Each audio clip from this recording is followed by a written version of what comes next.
नमस्कार, आप देख रहे हैं न्यूज़ आर और मैं हूं आपके साथ काजल दुबे। बहुत स्वागत है आपका इस खास कार्यक्रम आमना सामना में। कांग्रेस के साथ ही छत्तीसगढ़ की मुख्य विपक्षी दल बीजेपी ने भी बस्तर पर फोकस किया है। कांग्रेस जहां बस्तर की 12 विधानसभा सीटों पर अपना कब्जा बरकरार रखना चाहती है, तो वहीं बीजेपी बस्तर की 12 में से ज्यादा सीटें जीतना चाहती है, जिससे सत्ता तक पहुंचने की बीजेपी की राह आसान हो सके। लेकिन मुख्य सवाल यह है कि क्या बदलेगा बस्तर या स्थिति ज्यों की त्यों ही रहेगी? इस पर हम आज चर्चा करेंगे, लेकिन पहले देखते हैं ये खास रिपोर्ट। बस्तर में किसकी होगी पौबारा? बस्तर को लेकर सियासत हुई तेज। बीजेपी ने बनाई नई रणनीति। कांग्रेस के गढ़ में सेंध लगाने की कोशिश। कांग्रेस भी कर चुकी है संभागीय सम्मेलन। बस्तर संभाग को लेकर कांग्रेस का लक्ष्य 12 में 12 सीटों पर जीत हासिल करना। अभी सभी 12 सीटों पर है कांग्रेस का कब्जा। कांग्रेस को 2018 का प्रदर्शन दोहराने की चुनौती। क्या बस्तर में है कांग्रेस के लिए ऑल इज वेल? बता दें 2 जून को कांग्रेस ने भी बस्तर में संभागीय सम्मेलन आयोजित कर बस्तर के सभी 12 सीटों पर अपना कब्जा बरकरार रखने का संकल्प लिया है। संभागीय सम्मेलन में राज्य के सीएम भूपेश बघेल के साथ पार्टी प्रदेश प्रभारी कुमारी सैलजा और भूपेश कैबिनेट सभी मंत्रियों के साथ बस्तर संभाग के सभी जिलों के नेता कार्यकर्ता मौजूद रहे। 2018 के विधानसभा चुनाव में सरगुजा संभाग की तरह ही बस्तर संभाग की भी सभी सीटें कांग्रेस के कब्जे में आई थी। अभी बस्तर संभाग के सभी 12 सीटों पर कांग्रेस का कब्जा है। जाहिर है 2023 के चुनाव में कांग्रेस यहां अपने कब्जे के सभी 12 सीटों पर अपना कब्जा बरकरार रखना चाहती है। वहीं बीजेपी बस्तर की ज्यादा से ज्यादा सीटें जीतना चाहती है।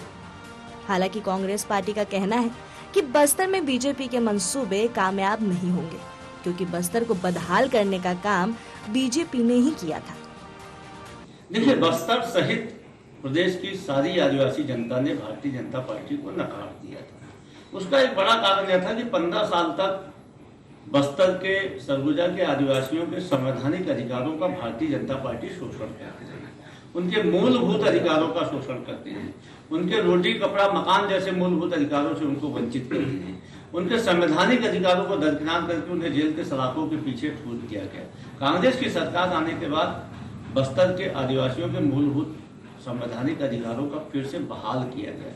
यदि भारतीय जनता पार्टी के नेता वास्तव में बस्तर का भला चाहते हैं तो पहले अपने 15 साल की सरकार के द्वारा जो उनका शोषण किया गया था, जो उनका राजनीतिक रूप से उनका हनन किया गया था उनके अधिकारों का, उसके लिए ओम माथुर और नरेंद्र मोदी माफी मांगे, उसके बाद ही कोई बात बन पाएगी। दूसरी तरफ बीजेपी बस्तर में पसीना बहा रही है। बीजेपी के प्रदेश प्रभारी ओपी माथुर छत्तीसगढ़ के संगठन मंत्री पवन साय के साथ बस्तर में कैंप कर रहे हैं। बीजेपी की कोशिश है कि बस्तर की 12 सीटों में से ज्यादा सीटों पर कब्जा किया जाए, ताकि बीजेपी की सत्ता तक पहुंचने की राह आसान बन सके। बीजेपी की माने तो बस्तर 2023 में बदलेगा और बस्तर की ज्यादा से ज्यादा सीटें बीजेपी के कब्जे में आएंगी। कांग्रेस के पास कुछ बचा नहीं सर्वे के अलावा।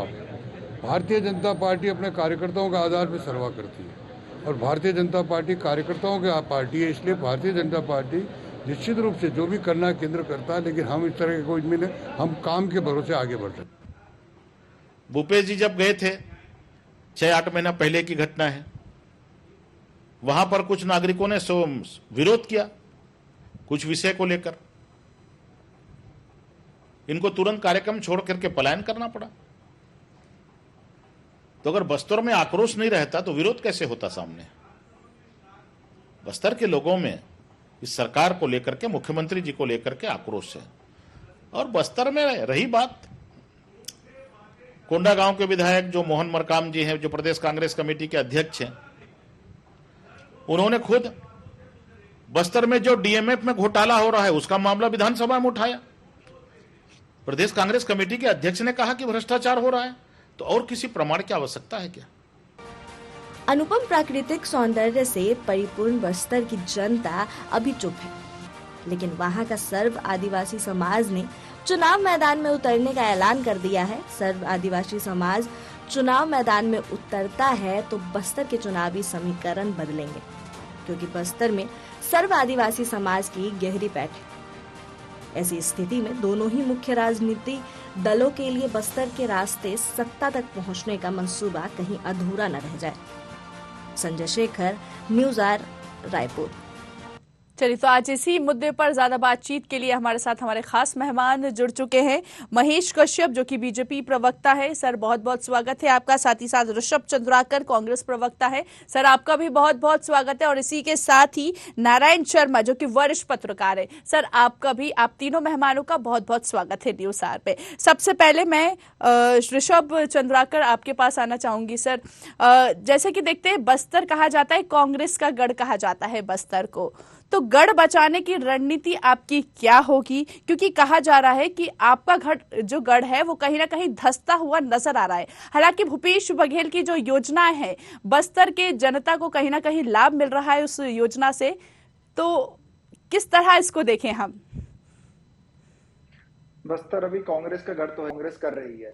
मैं आपको बताना चाहूंगा कि 15 सालों में इन्होंने बस्तर को और आदिवासी को, वहां के जंगल जमीन को सिर्फ और सिर्फ लूटने का काम किया है, जिनका प्रमाण है कि आज ये वहां पे बस्तर में जीरो में है। और बस्तर ये सरगुजा जो आदिवासी एक और क्षेत्र है, वहां पे भी 14 सीटों में ये पूरे जीरो में है वहां पे। तो आने वाले चुनाव में भी हमको जनता का आशीर्वाद, हमारी सरकार ने जो योजना बनाई भूपेश बघेल जी के नेतृत्व में, हमने आदिवासियों के लिए जो काम किया, उनके लिए जंगल जमीन उनके अधिकार को दिलाने का काम किया। स्कूल खुले, वहां पे 2 नए मेडिकल कॉलेज खुले। बस्तर पहले मलेरिया के नाम से जाना जाता था, पहले नक्सलवाद के नाम से जाना जाता था। 15 सालों में इन्होंने बस्तर को सिर्फ और सिर्फ पूरा नक्सलगढ़ बना दिया था। उनको पोषण कर करके पूरा नक्सलियों को बस्तर के से पूरा और भी अनेकों जिलों में फैला दिए थे इनके द्वारा। लेकिन हमारी सरकार आने के बाद नक्सल भी समट के रह चुकी है, और बस्तर अब विश्व में और देश में विदेश में सिर्फ अपने विकास के नाम से जाना जा रहा है, वहां की कॉफी के नाम से जाना जा रहा है, आदिवासियों को उनका अधिकार दिलाने के नाम से जाना जा रहा है। आज बस्तर और छत्तीसगढ़ का देश में एक नया नाम हुआ है, और छत्तीसगढ़ को भी उसके साथ साथ एक पहले जो नक्सल की छवि थी उससे हटके एक समृद्ध की छवि बन रही है। तो इसका प्रमाण हमको आने वाले चुनाव में फिर से वहां की जनता अपना आशीर्वाद देगी, और पूरा के पूरा वहां की 12 सीट और सरगुजा की भी 14 सीट आदिवासी क्षेत्र की जो है, जो हमने उनके काम किए, उनका प्रमाण स्वरूप हमको फिर से आशीर्वाद देंगे। ठीक है। महेश जी, मैं आपका रुख करना चाहूंगी कि मैं कभी एनालिसिस कर रही थी तो 2018 में बीजेपी को बस्तर संभाग से 34.6 वोट मिले थे, जो कांग्रेस से 13% कम थे। ये 13% की जो खाई है, आप कैसे पूरी करेंगे? देखिए, बस्तर,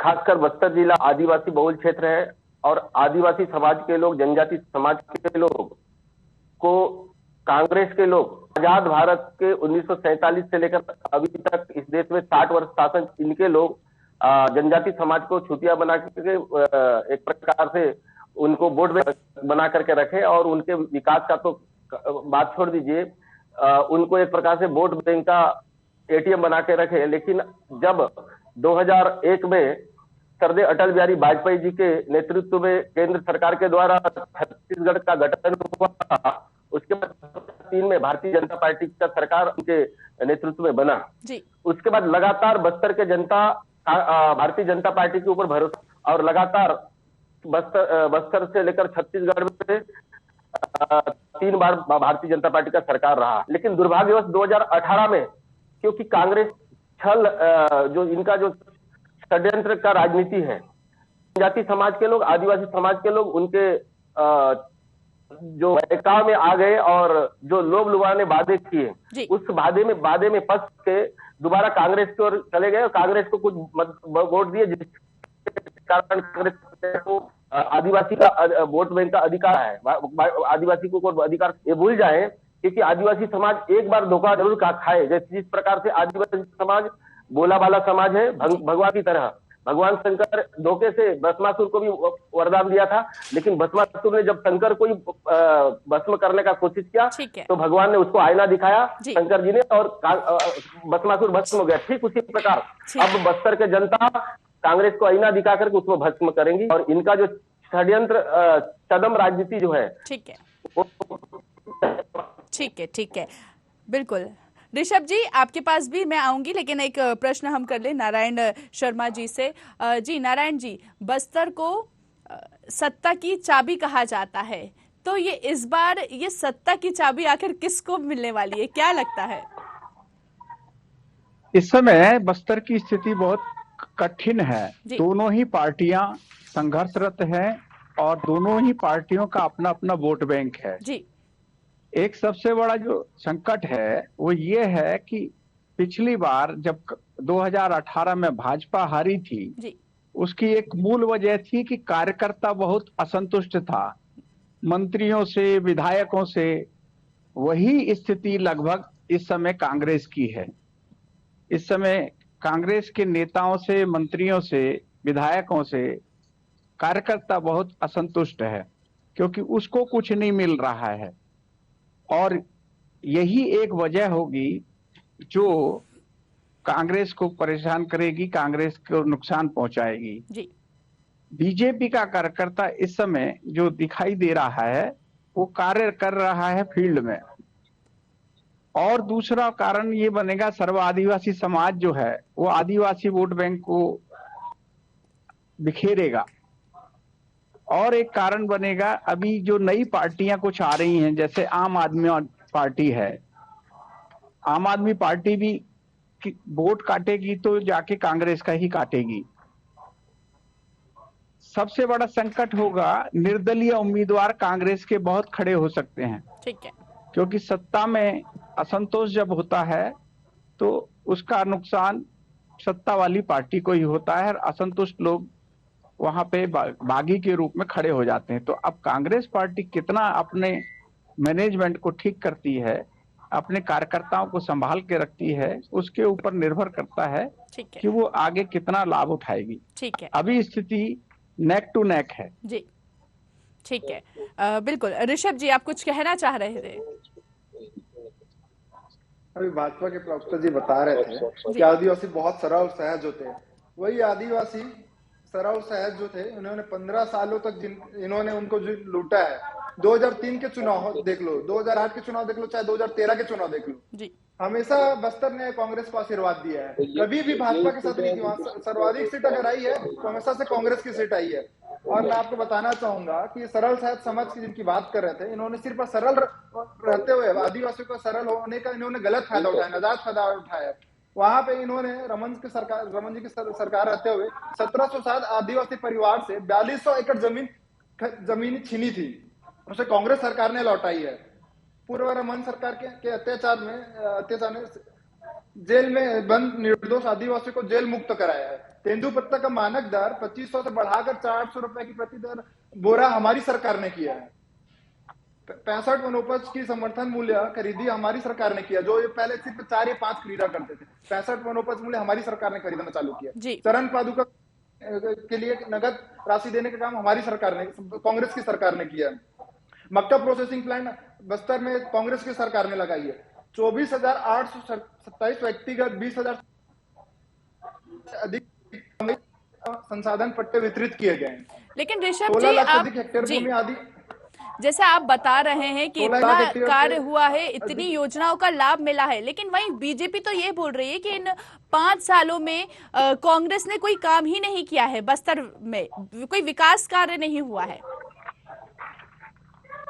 देखिए, ये जो बोलती है ना, अपनी 15 साल की जो नीति थी उनको तैयार करती है। ये वहां की जनता भी देख रही है, ये वहां पे जा रहे हैं, वहां पे जनता पूछ रही है कि 15 सालों में हमारे साथ किया क्या है, हमारे लिए आपने किया क्या है। सिर्फ हमको जल जंगल जमीन को दोहन करने का काम किया है, हमको जेल में डाला गया। 600 गांव के 3 लाख से अधिक आदिवासियों को इन्होंने पलायन करा के उनके घरों को आग लगा दिया था जी। ये 15 साल के अत्याचार को वहां की जनता भूली नहीं है जी। ये सिर्फ और सिर्फ ख्याली पुलाव देख रही है। बस्तर की जनता अभी भी इनको सिर्फ और सिर्फ सोनिया में रहेगी। पहले की तरह भी जैसे हमको 12 सीट मिली थी, 12 सीट में हम अभी भी बस्तर में, और आने वाले चुनाव में भी 2023 के चुनाव में वहां की जनता हमको पूरा आशीर्वाद देगी। हमारी योजनाएं वहां की बस्तर के हर वर्ग के लिए है। ठीक है, ठीक है, बिल्कुल। महेश जी, आप पर आरोप लग रहा है रमन सरकार में आदिवासियों के साथ अत्याचार किया गया है, क्या गया था? देखिए, कांग्रेस के 4.5 साल भ्रष्टाचार का बहार आप पूरा दुनिया देख रहा है, जिस प्रकार से भ्रष्टाचार इनका चल रहा है। और आज चाहे कोल घोटाला हो, रेत घोटाला हो, चाहे गाय घोटाले का घोटाला हो, शराब घोटाले दुनिया देख रही है, पूरा बस्तर की जनता, छत्तीसगढ़ का जनता जान रही है। लेकिन आज विषय में इनको बता दो, 60 साल के शासनकाल में आदिवासी जो मंत्रालय था, जनजाति मंत्रालय को पशु विभाग के साथ इन्होंने रखा, पशु विभाग के साथ। आप इनको सोचना चाहिए, जनजातियों के जब समान मानते पशुओं के साथ रखते थे, जबकि सरदे हटई की सरकार 1999 में बना तो पहली बार जनजाति मंत्रालय का गठन हुआ और जनजाति समाज को आज जनजाति मंत्रालय बनने के कारण जनजाति समाज को लाभ मिल रहा है। और इनको पता होना चाहिए, जो तेंदुपत्ता छत्तीसगढ़ का अरा सोना कहा जाता है, तेंदुपत्ता के लिए बोल रहे थे, जब तेंदुपत्ता हमारा जो सरकार था, भारतीय जनता पार्टी की सरकार, तो 10 से 15 दिन खरीदी होता था, लेकिन इनका सरकार 1-2 दिन में खरीदी करके बंद कर दिया। बोनस दे रहा है, बीमा दे रहा है, चरण पादुका का जो छात्रवृत्ति मिलता था, जो मेधावी छात्रों को, इस प्रकार से अनेक लाभ से वंचित कर दिया। और इन्होंने विकास की बात कर रहे हैं। आज बस्तर सरकार अभी भी 15 साल में जो विकास हुआ है, बस्तर का हर जनता हर गांव में जाएंगे, एक महिला को, एक पुरुष को बताएंगे कि भारतीय जनता पार्टी का सरकार ने क्या किया है। इनके पास कोई काम तो है ही नहीं। ये भूमि पूजन का काम किए, हमारे मेडिकल कॉलेज देखिए, शिक्षा मेडिकल छात्रावास देखिए, एजुकेशन देखिए, बस्तर में कम से कम 314 स्कूल आपकी सरकार के रहते हैं, सरकारी स्कूलों को बंद किया गया। इसके अलावा रोड पुल पुलिया 60 वर्ष के शासन इन्होंने किया, गाँव में रोड पुल पुलिया बना नहीं था, हमारी सरकार ने बनाया। जब 60 आजादी के 60 वर्ष के बाद भी गांव में बिजली नहीं मिलता था, बिजली नाम का चीज देखते नहीं थे, लेकिन हमने जीवन ज्योति योजना के तहत दीनदयाल उपाध्याय में बिजली पहुंचाया। विकास की बात करेंगे, इनके बाद विकास नहीं है, भ्रष्टाचार के अलावा कोई विकास का कोई मुद्दा नहीं है। और अभी ये आने वाला जो 23 का चुनाव है, बस्तर का जनता इनको सबक सिखाएगी, तब पता चलेगा कांग्रेसी अपने आप को जो आदिवासी किसी बन के अभी 60 वर्ष तक बैठे रहे और आदिवासी का मंत्रालय को पशु मंत्रालय के साथ रखने वाले ये आदिवासी किसी हो सकते हैं क्या? कांग्रेस का आशीर्वाद दी है, आप रिकॉर्ड उठा के देख लीजिए, आपको नॉलेज नहीं, जानकारी नहीं है, और अभी भी पूरा 12 सीट हमारे हाथ में आएगा। बस्तर के जनता धोखे से 2008 में आपको वोट दी है और आपको जो सत्ता दी है ना, अब पता चलेगा 2023 से। ठीक है ऋषभ जी, और आज हमारा जो ऋषभ जी सुन लीजिए, ऋषभ जी प्रश्न है आपसे, सुन लीजिए। लोकसभा चुनाव में आपका जो वोट प्रतिशत था कांग्रेस का, वो कम हो गया था विधानसभा चुनाव की अपेक्षा। अब आप इसको कैसे पूरा करेंगे? देखिए, मैं आपको बताना चाहूंगा, लोकसभा चुनाव में हमको बस्तर की सीट, हमारे जो विधायक थे उस टाइम पे वो सांसद बने, बस्तर से हमारी सांसद कांग्रेस के जीत के आए हैं।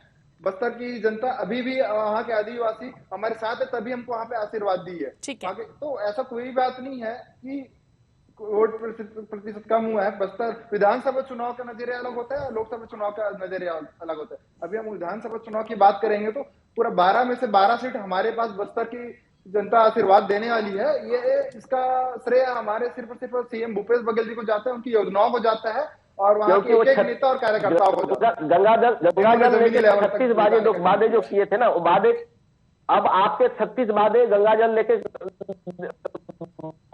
बस्तर की जनता आने वाली नहीं है। 2018 में धोखे से आपके साथ आई है, अपने आप को अपने आप को मैथिक मान रहे हैं। हमने सिर्फ सरकार बनते 10 दिन की बात की थी, 2 घंटे के अंदर सीएम भूपेश बघेल जी ने कर्जा माफी किया था। ठीक है, और ये सिर्फ उसको कर्जा माफ सिर्फ सरकारी बैंक का लेम्स का कर्जा माफ हुआ था। अगर कर्जा माफ करते ना, किसान आईडीबीआई बैंक से लेकर और भी बैंक लिया था, पीएनबी बैंक से लिया था, उससे लिया किया। कर्जा माफ में कुछ लोगों को ही लाभ मिला, ऐसा मत बोलिए। कर्जा माफ का लाभ सभी किसानों को नहीं मिला है। आप किसान ये तो इससे होते ना, किसान का साकम्बरी योजना बंद कर दिए, 90% जो सब्सिडी अपने ठीक है नारायण जी, मैं आपको रुक करना चाहूंगी। बंद कर दिया। ठीक है महेश जी, ऋषभ जी शांत हो जाइए। चलिए नारायण जी, अब अगर हम बात करें तो अब धोखे और गंगा जल की बातें जो है वो सामने आ रही है। जी क्या कहेंगे आप इस पर? देखिए क्या है, हर पार्टी एक अपना मैनिफेस्टो जारी करती है और कभी भी कोई भी पार्टी अपने मैनिफेस्टो पे पूरा काम नहीं कर पाती, तो उसको लेके ये बाद में वाद विवाद होता रहता है। लेकिन जो जमीनी स्तर पे काम होता है उसको वहां की जनता देखती है। हकीकत में सड़क कितनी बनी है, पेयजल व्यवस्था कैसी है, अन्य सुविधाएं कैसी हैं, किसानों का जो मुद्दा है उनको खाद बराबर मिल रहा है कि नहीं मिल रहा है ना, जो बिजली की बात है, बिजली बराबर मिल रही है कि नहीं मिल रही है, ये सारी चीजें वहां पे आम जनता देखती है। ठीक है। इन सब चीजों का फिर कोई मायने नहीं रहता है कि किसने क्या कहा, किसने क्या कहा, किसने क्या लिखा, किसने क्या नहीं लिखा। हकीकत में मिला क्या है, सारा जनता का फोकस उस पर रहता है। ठीक है।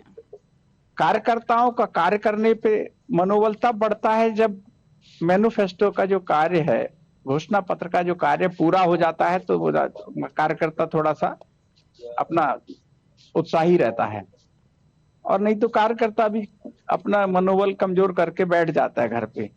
और ये दोनों पार्टियों में होता है, ऐसा नहीं है कि भाजपा में नहीं होता है, भाजपा में भी यही होता है। भाजपा का 2018 में हारने का कारण ही यही था। ठीक है महेश जी, मैं आपके पास आना चाहूंगी कि कांग्रेस कह रही है कि बीजेपी सत्ता पाने का सपना देख रही है, लेकिन एक बार फिर से बस्तर की सभी 12 सीटों पर उसको हार मिलेगी। इस तरह का अपने संचित में अपनी बात रखें आप।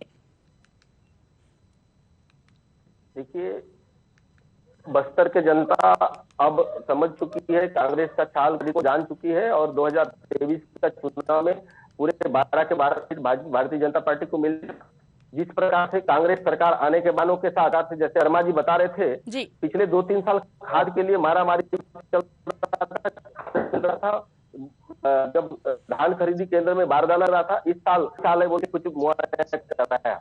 इस प्रकार से किसान के बहुत योजना है, जैसे आपको साकम्बरी योजना के नाम से आप सुने होंगे, 75% सब्सिडी में मोटर मिलता था, पाइप मिलता था, बंद कर ड्रिप योजना 90% मिलता था। इस प्रकार से बहुत सारा योजना है। प्रधानमंत्री आवास जैसे महत्वपूर्ण योजना, जो कि प्रधानमंत्री का सोच था कि 2022 तक प्रत्येक व्यक्ति को आवास मिलना चाहिए, उसको भी बंद करके रखा। लेकिन जब हम लोग आंदोलन करने लगे तो अभी चालू किया है। और आज जल पानी की बात करें तो जल जीवन मिशन योजना जो प्रधानमंत्री जी की योजना है, उसमें भारी भ्रष्टाचार बस्तर में हो रहा है। मैं आपको बता दूं, मैं सरपंच रहा हूं, और एक रुर्बन मिशन योजना के तहत मेरे पंचायत क्षेत्र में पूरे घर में नल का टोटी और पाइपलाइन बिछाया हुआ था। लेकिन उसी गांव में फिर से लाखों रुपया का 40-50 लाख रुपए का बजट बना के फिर से नल जल का योजना चालू कर रहे हैं।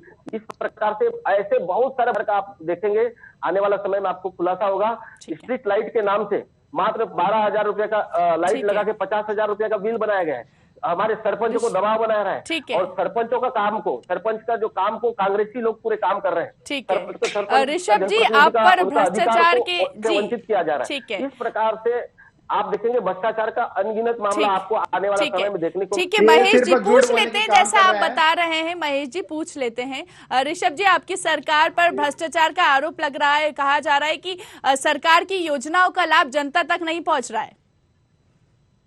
ये एक भी प्रमाणित भ्रष्टाचार बता दे तो फिर ये बात करें मेरे से। ये सिर्फ और सिर्फ भ्रमित करने का काम कर रहे हैं। पूर्व के रमन सरकार के दौरान सबसे ज्यादा पीड़ित, प्रताड़ित और शोषित सिर्फ और सिर्फ आदिवासी वर्ग था। इनके वादा खिलाफी आपको याद दिलाना चाहता हूं कुछ।